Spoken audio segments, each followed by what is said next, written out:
Bonjour, bienvenue dans cette nouvelle vidéo où nous allons voir la correction de l'examen de vibration et on va commencer par lire l'énoncé de l'exercice 1, soit le système à 1 degré de liberté suivant.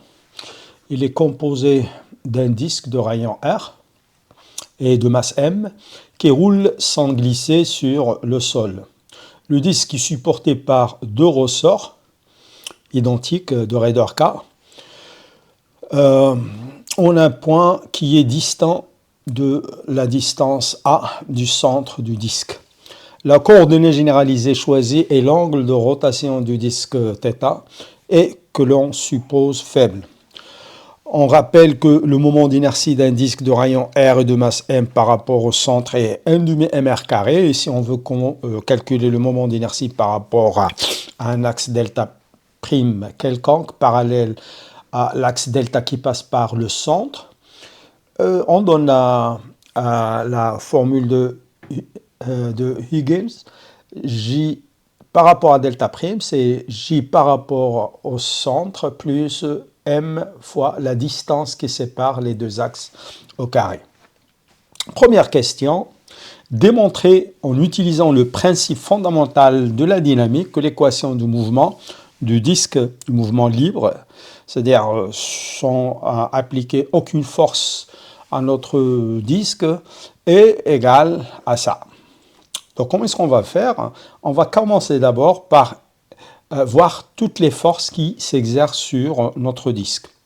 Alors les forces qui s'exercent sur le disque sont le poids mg qui passe par le centre de gravité et le centre instantané de rotation. Le centre instantané de rotation, en fait, c'est le point de contact entre le disque et le sol, puisqu'on a supposé qu'il y a roulement sans glissement. Ça veut dire que le disque, instantanément, est en train de tourner par rapport à ce point. Puis, il y a aussi la réaction au sol qui s'oppose au mouvement, et donc qui va avoir deux composantes, une verticale, exactement égale à mg, et l'autre qui va s'opposer au mouvement, et donc qui va dépendre du sens de déplacement. On a aussi cette réaction au sol qui passe par le CR. Et troisième force, les ressorts qui vont appliquer des forces.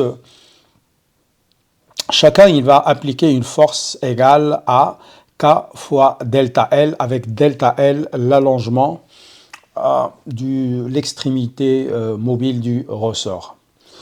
Alors j'ai dessiné ça sur GeoGebra et donc voilà le poids mg. Le point d'application, c'est le centre de gravité. La réaction, c'est au point de contact entre le disque et le sol. Et donc là, le point A, où nous allons avoir les deux ressorts qui sont liés au disque en ce point. Et donc, je me suis amusé à tracer le lieu de tous les points A. Et donc, si on commence à l'instant t égale 0, A coïncide avec A0. Et là, on a une courbe, une belle courbe qui montre en fait la trajectoire décrite par le point A. Alors, puisqu'on y est, on peut aussi montrer le lieu du point B. Et c'est une courbe très intéressante. C'est un cycloïde. Donc voilà, entre parenthèses. Donc qu'est-ce qu'on va faire? On va appliquer le principe fondamental de la dynamique et là, il faut choisir comme point par rapport auquel nous allons calculer le moment, c'est le point, le CR, le point I ici. Pourquoi? Parce que le point, plutôt le poids mg passe par ce point-là et la réaction passe par ce point-là. Et donc, ça va nous permettre d'éliminer ces deux forces. Qu'est-ce qui nous reste? C'est juste les efforts, la force qui est exercée par le premier ressort et par le deuxième ressort. Donc on revient sur notre slide. Voilà. Donc qu'est-ce qu'il faut faire maintenant? On va appliquer, comme j'ai dit, la somme des moments par rapport au CR et dire que la somme de ces moments, c'est le moment d'inertie multiplié par l'accélération angulaire du disque. Et donc, qu'est-ce qu'on va voir? Donc, puisque chaque ressort, il applique comme force K fois delta L et il est situé à une distance R plus A par rapport au CR, donc nous allons voir le cumul des deux forces appliquées par les deux ressorts égale à moins 2 fois K delta L facteur de R plus A. Alors pourquoi le moins? Parce que c'est un moment qui s'oppose au mouvement. Égale à J θ seconde avec J, le moment d'inertie du disque par rapport au CR et non pas par rapport au centre. Donc, qu'est-ce qu'il reste à faire? Bien sûr, on doit calculer le delta L. Et pour cela, nous allons voir à partir de l'instant t égale 0, après que le disque est tourné d'un angle θ, la position du A et on va calculer la distance qui sépare A0 et A. Donc, à l'instant initial, le point, il avait comme coordonnée 0, R plus A. Donc voilà, à l'instant t égale 0, donc le point A, il était, si je choisis le repère de façon à ce que le x de A0 c'est 0, donc je vois que l'ordonnée c'est R plus A. Et après une rotation de θ, en fait, c'est bien d'expliquer ça. Lorsque le disque tourne, en fait, le point O, le centre, il est en train de décrire une droite. Il se déplace sur une droite puisque la distance, c'est exactement le rayon du disque.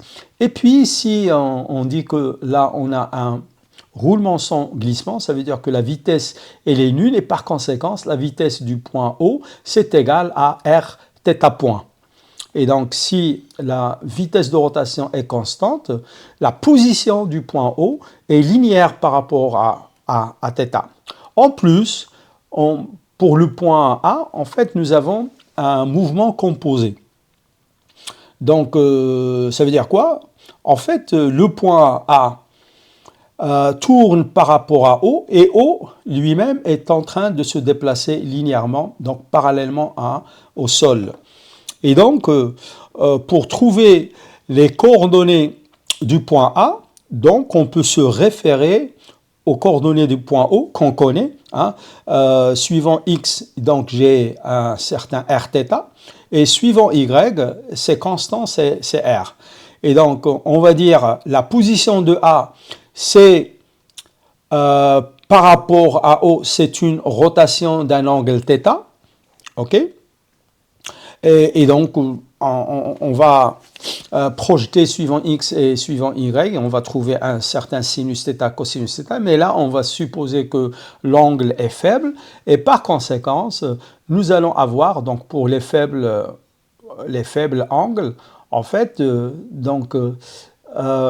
suivant X, je vais avoir un certain A fois θ qui va s'ajouter à l'abscisse de O, et suivant Y, en fait, le cosinus il va être confondu avec A, et là, on va avoir une distance par rapport à O de A.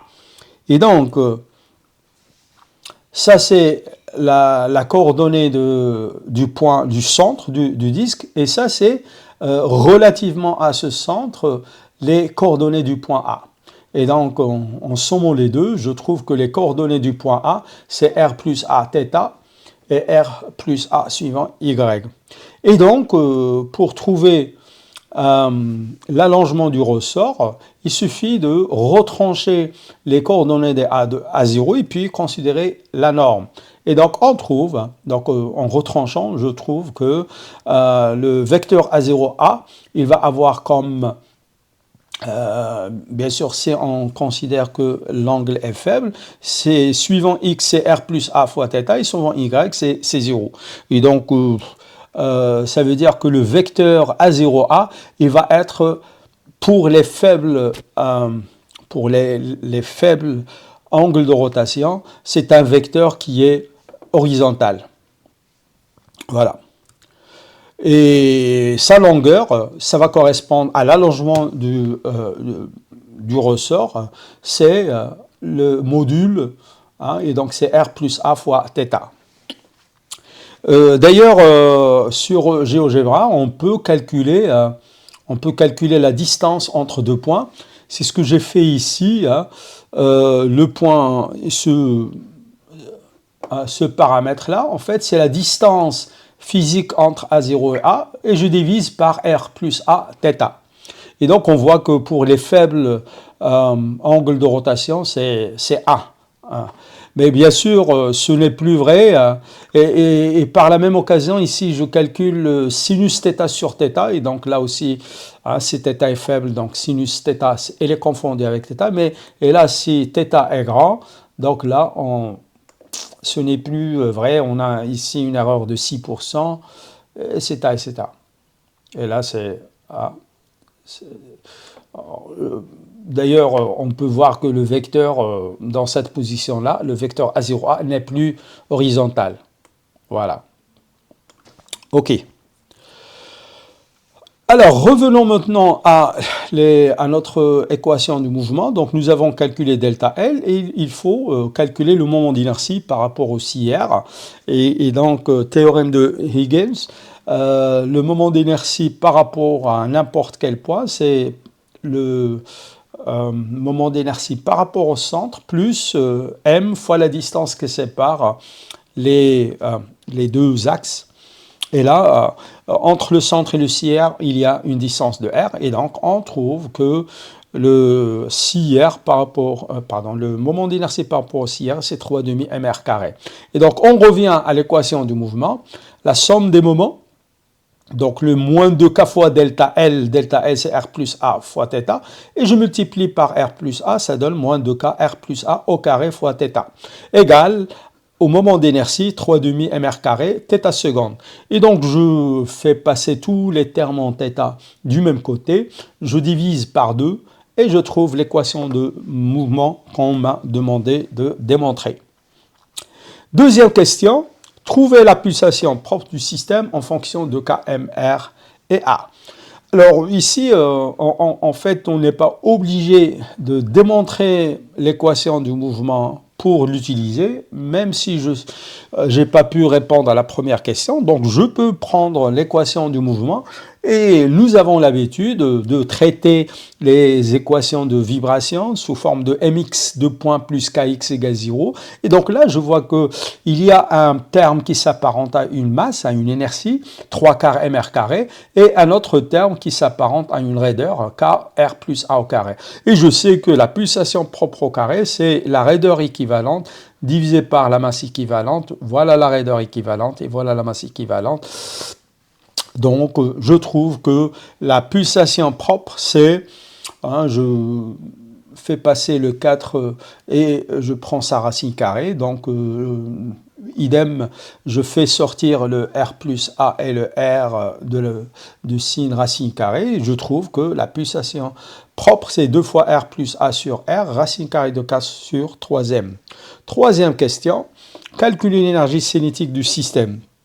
Alors, comme je l'ai dit, hein, le mouvement du disque, en fait, c'est un mouvement composé. Donc, il y a la rotation par rapport au centre de gravité.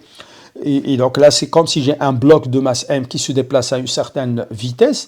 La vitesse, je la connais, c'est r fois θ point, r oméga.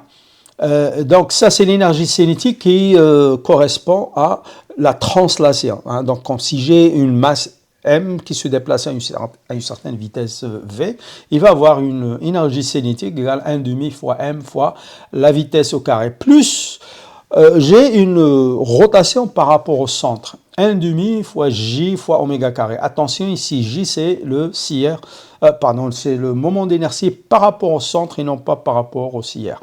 Okay? Donc 1,5 fois j oméga carré. Donc je remplace v par r θ point, hein? Oméga c'est θ point. Okay? Et je trouve que c'est 1,5 facteur de 3,5 mr carré θ point au carré. Alors pourquoi je l'écris de cette manière? Parce qu'on peut voir en fait que je retrouve mon moment d'inertie que j'ai calculé par rapport au CR, et effectivement le mouvement du disque c'est un mouvement de rotation par rapport au CR. Donc si je considère par rapport au centre de gravité, c'est un mouvement combiné, donc j'ai rotation en plus de déplacement. Et si je considère le mouvement par rapport au CR, c'est une pure rotation puisque la vitesse du CR est égale à 0. Donc voilà l'énergie cinétique de mon disque. Quatrième question, calculer l'énergie potentielle du système. Alors ici c'est très simple, le centre de gravité ne change pas de hauteur et par conséquent il n'y a pas de changement de son énergie potentielle. Donc ce qu'il faut considérer en fait, puisque j'ai deux ressorts, chaque ressort est allongé de delta L, et donc l'énergie qu'il va stocker c'est 1,5 fois K fois delta L au carré. Or, nous avons calculé le delta L, nous avons exprimé delta L en fonction de θ et nous avons trouvé que delta L égale R plus A fois θ, bien sûr, pour les faibles rotations. Et puisque on en a deux, donc je multiplie par 2. Okay? Et donc, je trouve que l'énergie potentielle, c'est K fois R plus A au carré, θ au carré. Dernière question, retrouver la même équation du mouvement en considérant que l'énergie totale est constante. Donc ici, il n'y a pas d'amortissement, il n'y a pas de dissipation de l'énergie, donc l'énergie totale reste constante. Et donc, je calcule l'énergie totale, c'est la somme de l'énergie cinétique que j'ai déjà trouvée, plus l'énergie potentielle. Puisque l'énergie totale est constante, donc la dérivée par rapport au temps, elle est égale à 0. Et donc, je dérive cette expression-là, le seul terme qui dépend de temps, c'est θ point. Et donc, je trouve 1,5, 3,5 mr carré. La dérivée par rapport au temps de θ point au carré, c'est 2 fois θ point θ seconde. Puis, cette expression, il n'y a que le θ qui dépend du temps. Et donc, je trouve que c'est kr plus a au carré fois 2 θ point. Donc, je peux mettre θ point en facteur. Et là, j'ai un produit de deux expressions égal à 0. Donc, je peux trouver soit c'est cette expression-là qui est égale à 0, ou bien θ point égale 0. θ point égale 0, ça veut dire que θ égale constante, ne m'intéresse pas comme solution. Et donc, l'équation du mouvement est obtenue, et exactement la même que nous avons obtenue en utilisant le principe fondamental de la dynamique. Merci et rendez-vous dans l'exercice 2.